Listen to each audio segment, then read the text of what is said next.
The Brian and Kenzie Show. On Q101. Kenzie's Krimes.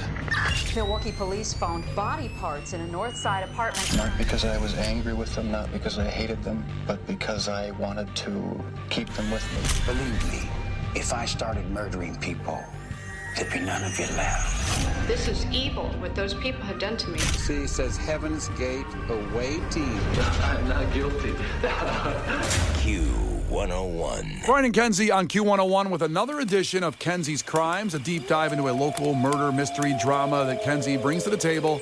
Myself and Case don't know what the story is until she starts talking about it. Sometimes we do, sometimes we don't. Here we go. Kenzie, lay it out for us. We're going back home to where Case is from. Delphi is a small town in Indiana. Actually, the downtown itself is 2 blocks long. That's how small this little area is. It's surrounded by tons of farmland and fields. It has some gorgeous trails, the Delphi trails, and people will actually go out of their way to hike on them. And one of the things, part of the Delphi trails is the Monon High Bridge, which is a tall railroad track, kind of like how you see the movie that's it's like suspended high above the water. Really pretty. A lot of people have like taken their pictures and stuff on those. Abigail Williams lived in Delphi. She was 13 years old. She went by Abby. And Abby was described to be very angelic, loving, kind-hearted, and one of her best friends was Liberty German, who went by Libby.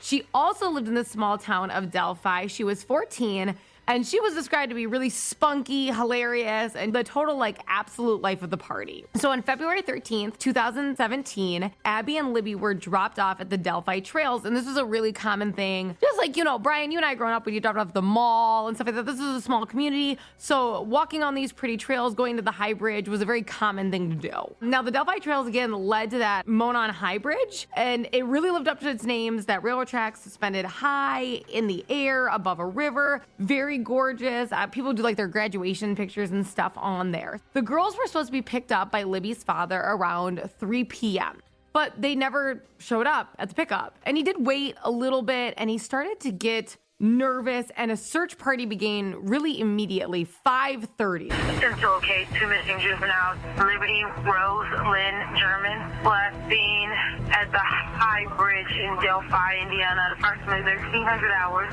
Second juvenile, Abigail Joyce Williams, surgical was last seen wearing a gray zip-up sweatshirt with a red shirt under it and jeans. It had been hours since the last cell phone tower pinged the cell phone that the girls had, and the cell phone itself was now dead. And the entire town joined in. Again, it's a small community. They all knew these girls, so they were concerned. Was it a runaway? Did somebody fall off the bridge and injure themselves? Were they lost on the trails? They weren't sure what was going on at this time. They just wanted to help them. But the next morning, the very next morning after these girls went missing, the search party started at 5:30 p.m., Abby and Libby's bodies were found. Yeah, this story's been horrific on the news just about every night. We're going to get into all the different people that could have been part of this, as well as a voice recording that we have. Coming back in 3 minutes with the conclusion of Kenzie's Krimes with Brian and Kenzie on Q101. The Brian and Kenzie Show. On Q101. Brian and Kenzie on Q101 with the conclusion of a huge local case in Kenzie's Krimes. And Kenzie, take it away. We're talking about the Delphi murders. Abby and Libby, their bodies were found the next morning after they went missing. So 2 days later, officers release a picture of a man on the Monon Bridge, that high bridge that I talked about. And they said this is the man they're looking for and who they'd like to talk to. People were uncertain where this picture came from because it almost looked like security cam footage. So how do they have this picture? It turns out the picture came from Libby's phone. She took a picture of this man and a voice recording as he spoke to them.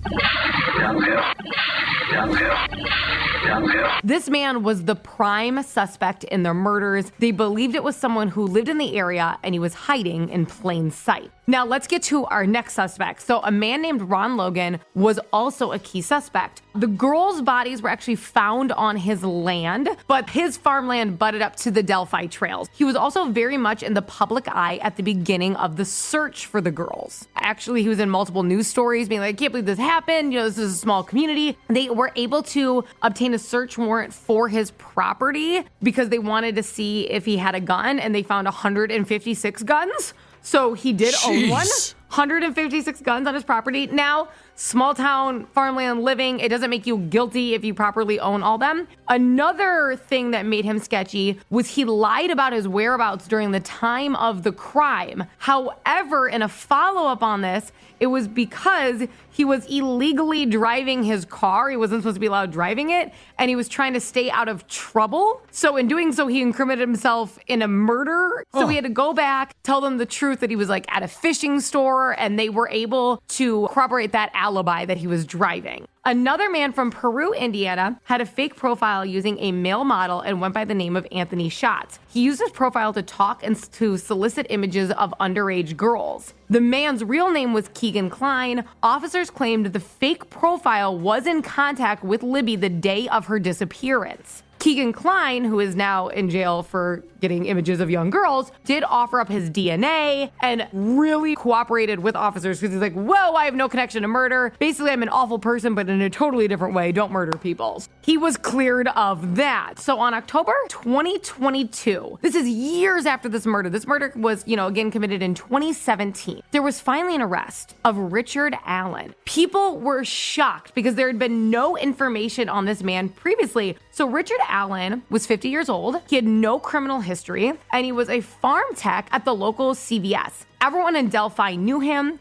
He had a successful 30-year marriage and a daughter. He was beloved by neighbors and said to be super sociable and kind. In fact, he was the one that printed out at CVS pictures for the girls' memorial. Richard Allen admitted to being on the trail and the bridge the same day and same time as those girls. And he said he very well could have been wearing the outfit in the picture. That's the outfit he described himself wearing. It was reported that after getting arrested, he also confessed many times, over 60, to the murders. He told inmates, officers, his own wife, his mother. He was confessing to everybody who would listen that he did commit the murder of the girls. I remember this. Over and over. Yeah. Well, in prison, they said he started to fall apart and lose his mind. He was doing crazy things like throwing feces, washing his face in the toilet, banging his head against the wall, being in solitary confinement. So his defense team said these confessions, they were false. His defense team blamed a religious cult and claims the murders were a sacrifice. Reportedly, pagan symbols were left at the scene of the crime because sticks were arranged in a very weird pattern around the girls themselves. So whether Richard Allen was forced to do this by a pagan community or a pagan community did it and it just had nothing to do with Richard Allen, that was the angle his defense team took. However, the judge did not allow this theory to be presented to the jury in court, so it did not reach the courtroom. What was allowed in court was a much longer version of the video and voice recording that we played earlier. And you can hear Libby and Abby saying, please don't leave me up here with him. Then that man approaching them, telling them to get down the hill. Also, a gun is brought up. It's a much longer video recording. It is forceful and it is much scarier and shines a bigger light on what's happening. They decided not to release that to the public, and I understand. I commend these young teenage girls who are in such a scary position, and they were smart enough to take a picture and try to record his voice. There was a bullet that was unwrapped and found at the scene of the crime. Now, guns leave unique marks on bullets, so some people claim these are unique as fingerprints, each gun. The unwrapped bullet near the girls' bodies matched Richard's gun at home. Not only the exact bullet he would need, but also the unique marking that the gun makes on bullets. Richard was also able to describe the crime in great detail, including the use of a box cutter, which hadn't been released to the public.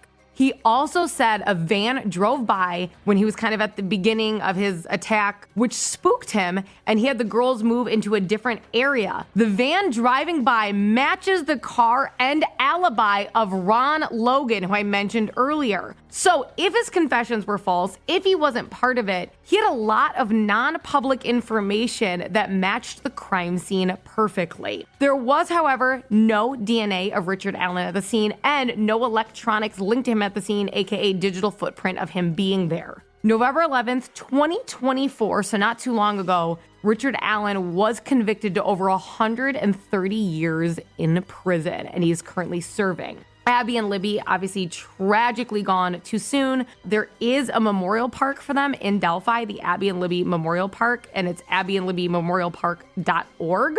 I wanted to give the update because it happened, just in November when he was finally sentenced. I implore women and men, if you're thinking of going somewhere alone, don't. Always have a partner. Always have mace or a taser or something to protect yourself. Some men go out there, or women, whatever, and they choose to attack people randomly, and you are so vulnerable in these positions. We've covered it so many times, and I think it's just very important to bring to light. Kenzie's Crimes. Milwaukee police found body parts in a north side apartment. Not because I was angry with them, not because I hated them, but because I wanted to keep them with me.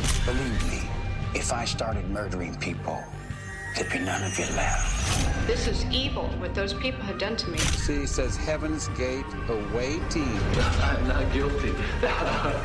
Q101.